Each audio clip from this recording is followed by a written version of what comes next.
तो आज हम पढ़ेंगे स्ट्रक्चर ऑफ पॉलीफॉस्फाजीन। पॉलीफॉस्फाजीन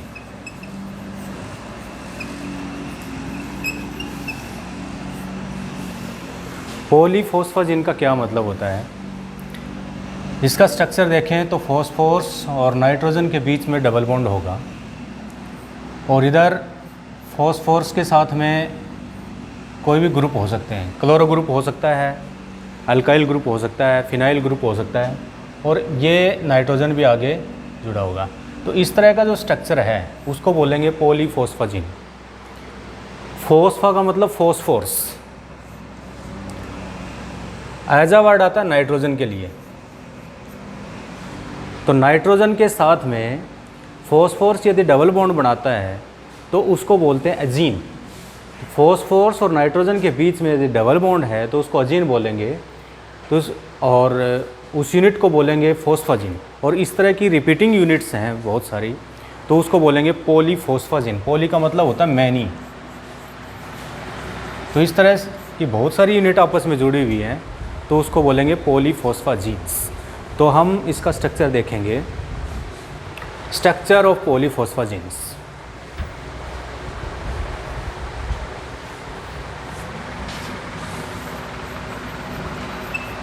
स्ट्रक्चर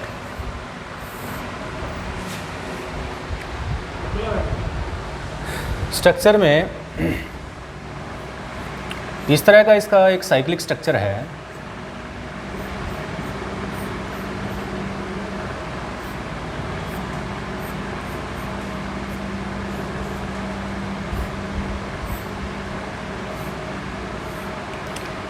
यहाँ फॉस्फोरस दो क्लोरो ग्रुप से जुड़ा हुआ।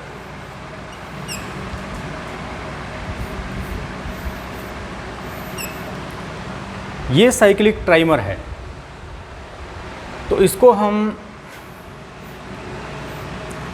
PnCl2 इस तरह से भी इसको लिख सकते हैं। ये एक ट्राइमर है। ट्राइमर यानी कि 3 यूनिट हैं इस तरह की। ये यूनिट, ये एक यूनिट है, इसी तरीके से ये दूसरी यूनिट है और फिर ये तीसरी यूनिट। तो 3 यूनिट्स एजीन्स की, फॉस्फाजीन्स की, they are connected to each other in a cyclic form. तो इसी को बोलते हैं साइक्लिक ट्राइफॉस्फाजीन। तो इसमें हम स्ट्रक्चर देखेंगे तो सबसे पहले इलेक्ट्रॉनिक कॉन्फ़िगरेशन देखते हैं हम फॉस्फोरस की, उसके बाद इलेक्ट्रॉनिक कॉन्फ़िगरेशन देखेंगे नाइट्रोजन की। तो फॉस्फोरस की देखें तो फॉस्फोरस का एटॉमिक नंबर है 15। इसकी इलेक्ट्रॉनिक कॉन्फ़िगरेशन बनेगी 1s2, 2s2, 2p6, 3s2, 3p3 और 3d ऑर्बिटल्स इसके खाली हैं, वैकेंट हैं। इसको एक्साइटेड फॉर्म में देखें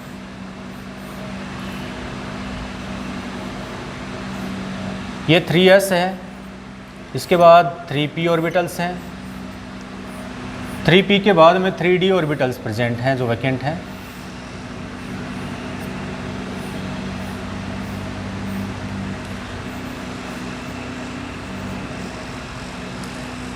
s में 2 ऑर्बिटल हैं, p में s ऑर्बिटल में 2 इलेक्ट्रॉन हैं, p ऑर्बिटल में 3 इलेक्ट्रॉन्स हैं।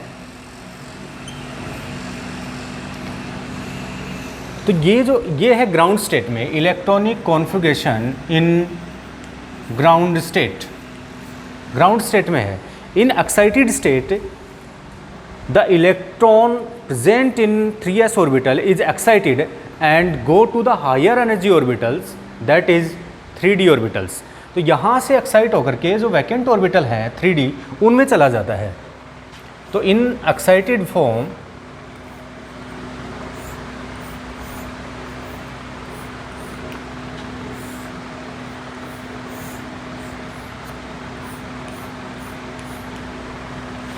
थ्री एस 3p 3d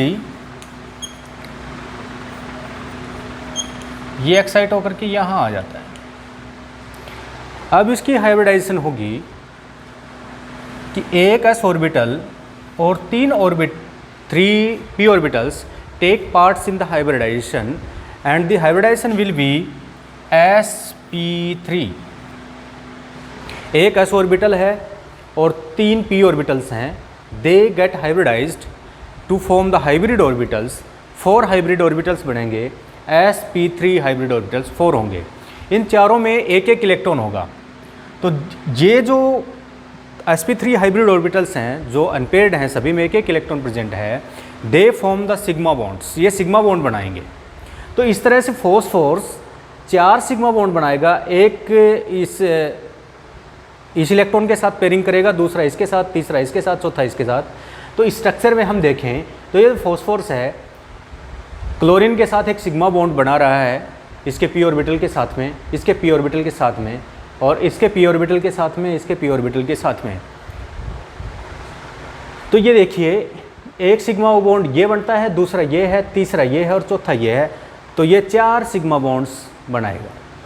और जो फोर्थ ये जो इलेक्ट्रॉन है जो 3d ऑर्बिटल में प्रेजेंट है, ये अनहाइब्रिडाइज्ड रहता है, अनहाइब्रिडाइज्ड।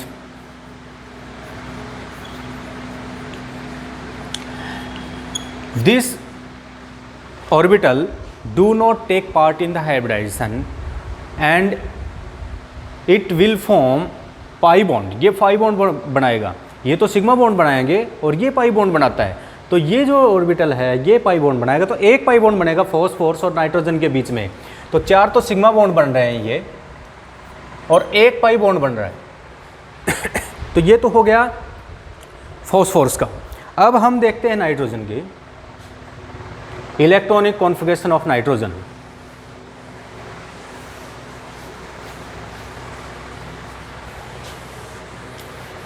नाइट्रोजन में 7 इलेक्ट्रॉन हैं।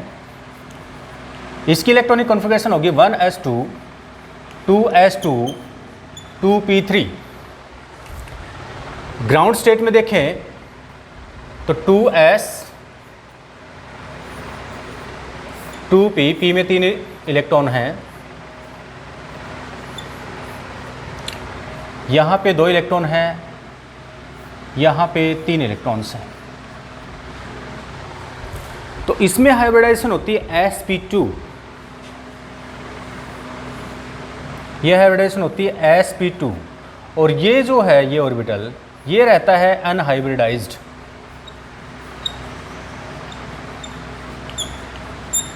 तो ये pz ऑर्बिटल होता है जो अनहाइब्रिडाइज्ड रहता है।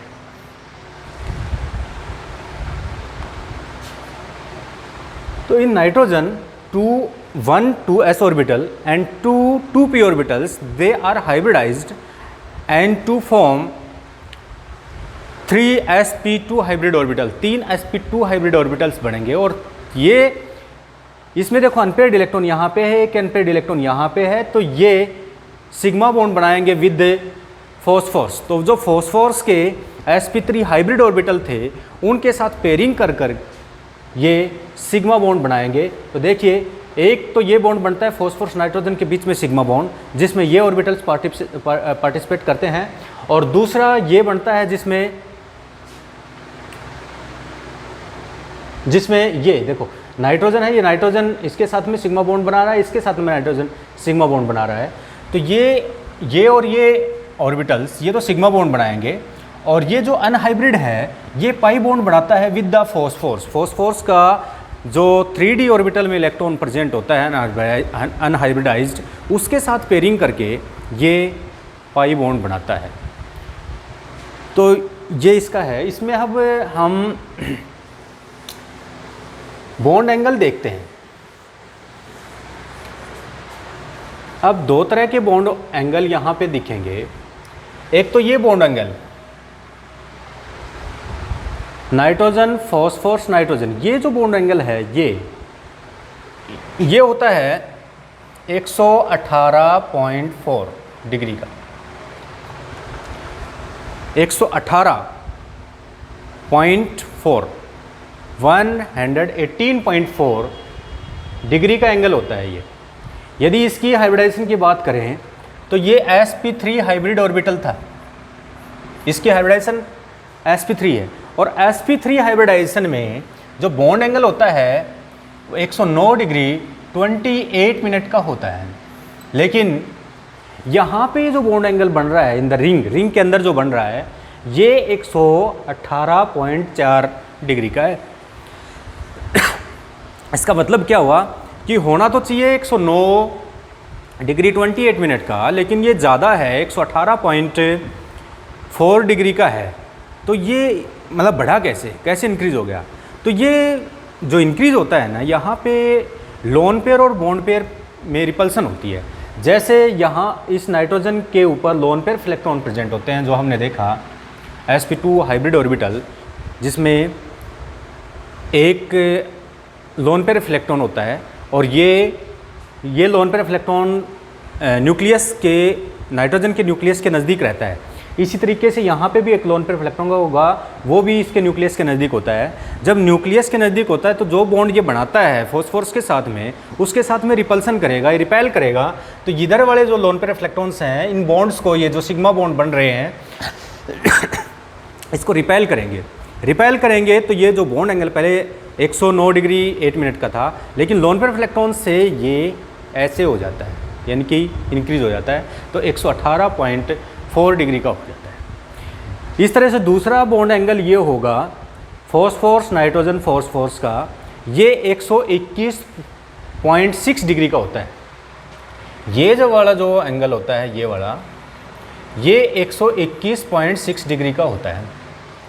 अब नाइट्रोजन की बात करें, ये तो फॉस्फोरस की हाइब्रिडाइजेशन थी, यहाँ पे नाइट्रोजन sp2 हाइब्रिड ऑर्बिटल है, हाइब्रिडाइजेशन है इसकी। तो sp2 प्लेनर होता है और सारे के सारे एंगल 120 डिग्री के होते हैं। तो यहाँ पे 120 डिग्री का एंगल है, लेकिन due to the presence of lone pair of electrons on nitrogen, this bond angle is also increased, वो भी बढ़ जाता है, 120 से 121.6 डिग्री हो जाता है। यहाँ पे भी लोन पेयर ऑफ, ये लोन पेयर और ये बॉन्ड पेयर के बीच में रिपल्सन को थोड़ा सा इंक्रीज हो जाता है। यहाँ पे तो डबल, यहाँ से ये लोन पेयर और ये लोन पेयर दोनों रिपल्सन कर रहे थे, यहाँ पे सिर्फ एक ही लोन पेयर इलेक्ट्रॉन्स उस बॉन्ड एंगल को रिपेल कर रहा है। बॉन्ड, ये जो बॉन्ड पेयर ऑफ इलेक्ट्रॉन्स हैं, इनको रिपेल कर रहा है। तो इसकी वजह से यहाँ पे ये जो इफेक्ट है ना इसका, वो कम रहता है, इसलिए बॉन्ड एंगल में बहुत ज़्यादा इंक्रीज नहीं होता। तो 120 डिग्री होना चाहिए, लेकिन वो 121.6 डिग्री ही होता है। दूसरा हम देखेंगे कि ये जो एक साइक्लिक रिंग बनती है ऐसे, इसमें alternate double bond single bond बनते हैं। जैसे नाइट्रोजन और फॉस्फोरस के बीच में डबल बॉन्ड होगा, फिर ये सिंगल बॉन्ड है, फिर डबल बॉन्ड है, सिंगल बॉन्ड है, अल्टरनेट। इस तरह से जैसे एक बेंजीन होती है, उस बेंजीन में साइक्लिक स्ट्रक्चर होता है। साइक्लिक में अल्टरनेट सिग्मा और पाई बॉन्ड होते हैं। इस तरह से ये पाई सिग्मा इस तरह से अल्टरनेट होता है। तो क्योंकि बेंजीन में जो रिंग कार्बन है, उस रिंग में सभी के सभी कार्बन के बीच में बॉन्डिंग होती है। तो यहाँ पे देखो carbon connected to the carbon, यहाँ पे कार्बन, यहाँ पे कार्बन, यहाँ पे कार्बन, तो कार्बन शुद्ध। इस तरह के सिस्टम वो बोलते हैं होमोमॉर्फिक सिस्टम। होमोमॉर्फिक का मतलब जो बॉन्डिंग बनती है सिग्मा और पाई बॉन्ड, वो एक जैसे एटम के बीच में बनती है, एक ही एटम के बीच में बनती है। लेकिन यहाँ पे ये जो साइक्लिक फॉस्फाजिन ट्राइमर जो है, इसमें हेट्रोमॉर्फिक सिस्टम बोलते हैं इसको। हेट्रो का मतलब होता है different atoms, morphic different atoms के बीच में बॉन्डिंग होती है। कि यहाँ पे नाइट्रोजन होता तो होमोमॉर्फिक कहते हैं, लेकिन यहाँ पे फॉस्फोरस है, नाइट्रोजन है, फिर फॉस्फोरस नाइट्रोजन, इस तरह इसको बोलते हैं हेट्रोमॉर्फिक सिस्टम। हेट्रोमॉर्फिक यानी कि जो बॉन्डिंग है वो हेट्रोमॉर्फिक बॉन्डिंग है इसमें। तो यहाँ पे जो बॉन्डिंग है, दो तरह की बॉन्डिंग बनेगी। पाई बॉन्ड भी दो तरह के बनेंगे, एक होता है डी पाई पी पाई बॉन्डिंग और दूसरा होता है कि पाई डैश सिस्टम। तो दोनों तरह की हम बॉन्डिंग देखेंगे इसमें। पहली बॉन्डिंग है डी पाई पी पाई बॉन्डिंग।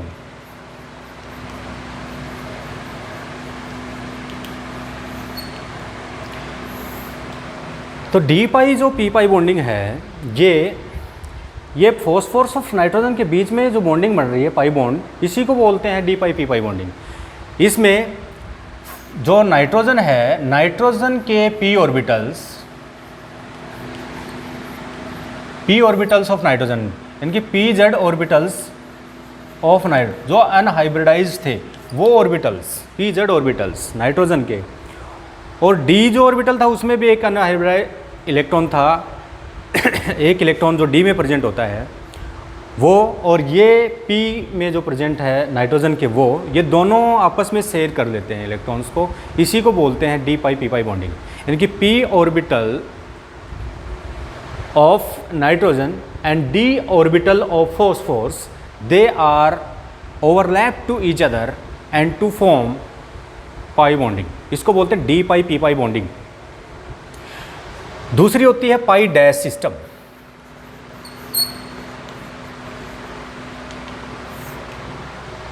पाई डैश सिस्टम, पाई डैश सिस्टम में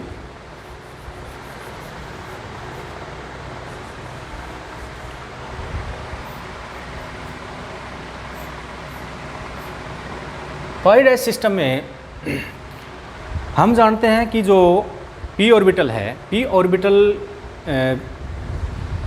ऑर्बिटल इसमें जो फॉस्फोरस के जो d ऑर्बिटल्स हैं वो खाली पड़े हैं। तो जो खाली पड़े हैं तो वो उनके पास एक टेंडेंसी है टू रिसीव द इलेक्ट्रॉन्स, तो वो इलेक्ट्रॉन को रिसीव करता है। तो यहाँ पे लोन पेयर इलेक्ट्रॉन प्रेजेंट है नाइट्रोजन का, तो नाइट्रोजन का जो लोन पेयर इलेक्ट्रॉन प्रेजेंट है sp2 हाइब्रिड ऑर्बिटल में, वो स्प्रेड होगा, मतलब उसका जो लोब है वो स्प्रेड होगा, फैलेगा वो, और वो फैल करके इसके d ऑर्बिटल तक फैल जाता है, ऐसे इसके d ऑर्बिटल तक फैल जाता है।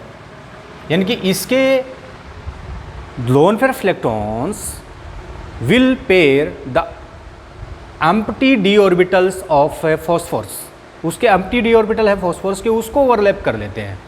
तो इस तरह से ये जो है ना इस तरह का बन जाता है, ये आइलैंड बोलते हैं, island of pi electrons, island of A pi electrons. तो इस तरह से एक तो ये बनेगा, एक इधर से जो ये इसके जो लोन पेयर इलेक्ट्रॉन्स हैं ये भी दोनों तरफ से इसको ओवरलैप कर लेंगे, और इसी तरीके से ये भी ओवरलैप कर लेते हैं। तो ये बनता है पाई डैश सिस्टम। पाई डैश सिस्टम में क्या होता है कि एडिशनल पाई बॉन्डिंग होती है, ये जो lone pair electrons present on nitrogen expand their cloud and overlap with the vacant d orbital of phosphorus. तो ये है पाई डैश सिस्टम। तो ये दो तरह की बॉन्डिंग होगी इसमें, d पाई p पाई और पाई डैश। इसको आइलैंड भी बोलते हैं, आइलैंड ऑफ पाई इलेक्ट्रॉन्स। और दूसरा एक ये बॉन्ड की, यदि हम बॉन्ड देखें फॉस्फोरस नाइट्रोजन की, तो यहाँ पे जो phosphorus nitrogen equal bond length होती है इसकी, और ये 158 पिकोमीटर की मिलती है, 158 पिकोमीटर। तो ये स्ट्रक्चर है इसका।